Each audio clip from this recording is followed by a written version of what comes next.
Spain سے خبر شامل کرتے ہیں ہمارے سچ نیوز HD کے نمائندہ ممتاز سہوترا سے۔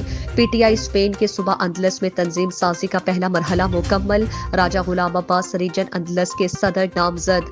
تحریک انصاف ریجن اندلس کے زیر اہتمام سیویا میں تنظیم سازی کے سلسلے میں تقریب زیر صدارت شیراز بھٹی ہوئی، جس میں ریجن اندلس سے پی ٹی آئی کے ممبران اور کارکنان نے شرکت کی۔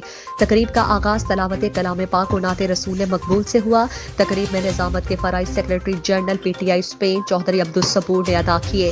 قومی ترانہ بجایا گیا۔ مقررین نے شیراز اصغر بھٹی کی قیادت پر اعتماد کا اظہار کرتے ہوئے کہا کہ اپنے قائد عمران خان کے ہاتھ مضبوط کرنے اور پارٹی کو فعال بنانے کے لیے اپنا کردار ادا کرے۔ راجہ غلام عباس اور چوہدری وسیم ارشاد سمیت دیگر عہدیداران نے نوٹیفیکیشن صدر P T I Spain Shiraz Bhatti سے وصول کیے۔